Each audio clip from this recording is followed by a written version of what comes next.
आज के इस वीडियो में हम लोग बात करेंगे कि क्या पाकिस्तान और भारत आईएसआईएस खुरासान को लेकर साथ में काम कर रहे हैं।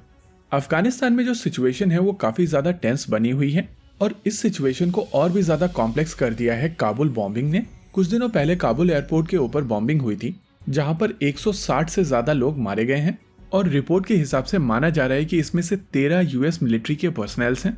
यूनाइटेड स्टेट्स ऑफ अमेरिका के प्रेसिडेंट जो बाइडेन के ऊपर काफी ज्यादा प्रेशर था इस अटैक को लेकर रेस्पॉन्ड करने का और उनकी तरफ से क्लेम किया गया है कि ये ड्रोन स्ट्राइक उसी चीज का रेस्पॉन्स है और यूएस फोर्सेस ने इस अटैक के पीछे जो मास्टरमाइंड था उसको न्यूट्रलाइज कर दिया है। लेकिन जो लोग जियोपॉलिटिक्स को काफी ज्यादा क्लोजली मॉनिटर करते हैं वो ये चीज जानते हैं कि ये बस शुरुआत है और आने वाले समय में ऐसी बहुत सारी परेशानियां रीजनल कंट्रीज के सामने आएंगी और ये रीजनल कंट्रीज होंगी ताजिकिस्तान, उज्बेकिस्तान, ईरान, पाकिस्तान और इंडिया। इंटरेस्टिंग चीज ये है कि चाइना के ऊपर भी इसका काफी बड़ा असर होने वाला है, लेकिन अभी तक इस चीज के इंडिकेशंस नहीं है कि चाइना किस तरफ से खेलना चाहता है।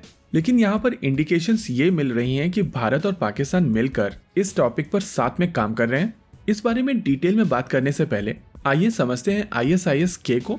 आईएसआईएस के या कहें आईएसआईएस खुरासान साल 2014 के आसपास शुरू हुआ था और माना जाता है कि इस ऑर्गेनाइजेशन को बनाया था तहरीके तालिबान पाकिस्तान के ब्रेकअवे सेक्शन और अफगान तालिबान के ब्रेकअवे सेक्शन ने मिलकर। इन लोगों ने अपना सपोर्ट आईएसआईएस या कहें आईएसआईएल को दिया था और ये लोग इस इलाके में अबू बकर अल बगदादी की कैलिफेट का खुरासान प्रोविंस या कहें विलायत खुरासान बनाना चाहते थे।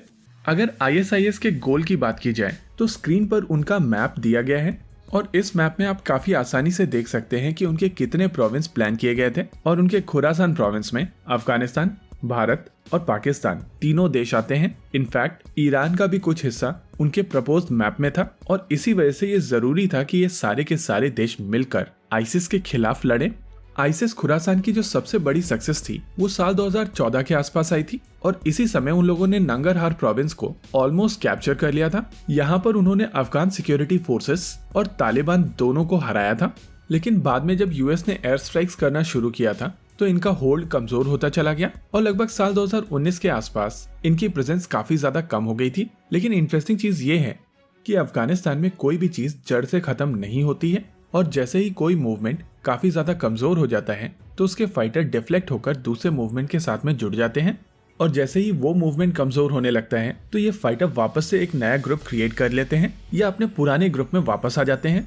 इसी तरह अफगानिस्तान में कोई भी ग्रुप पूरी तरीके से कभी खत्म नहीं होता है और इसी वजह से कहा जा सकता है कि आईसिस भी पूरी तरीके से खत्म नहीं हुआ है।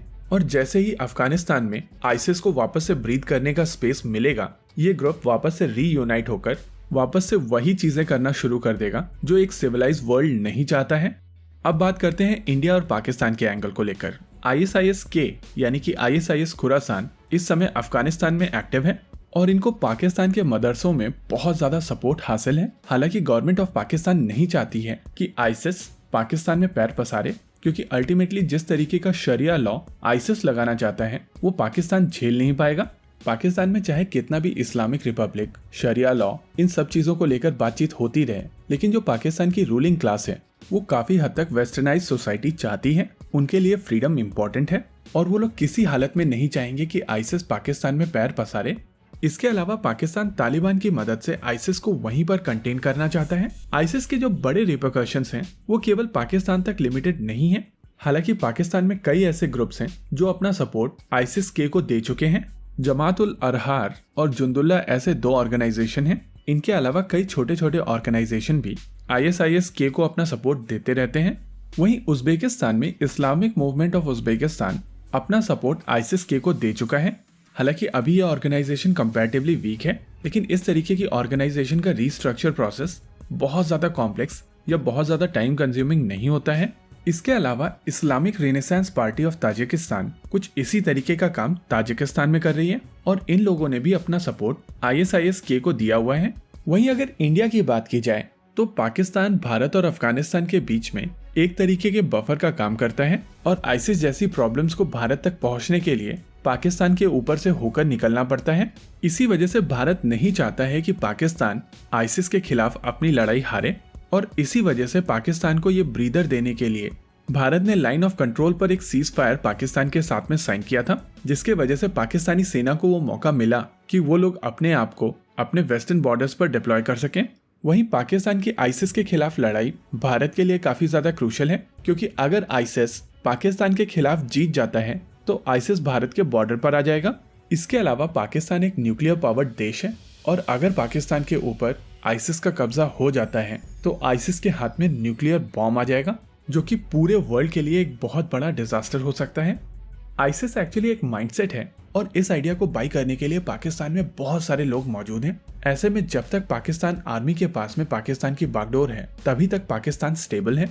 और चाहे भले ही पाकिस्तान आईसिस से ना जीते, लेकिन जब तक पाकिस्तान आईसिस के साथ में लड़ रहा है, तब तक भारत के लिए ये एक काफी डिसेंट सिचुएशन है।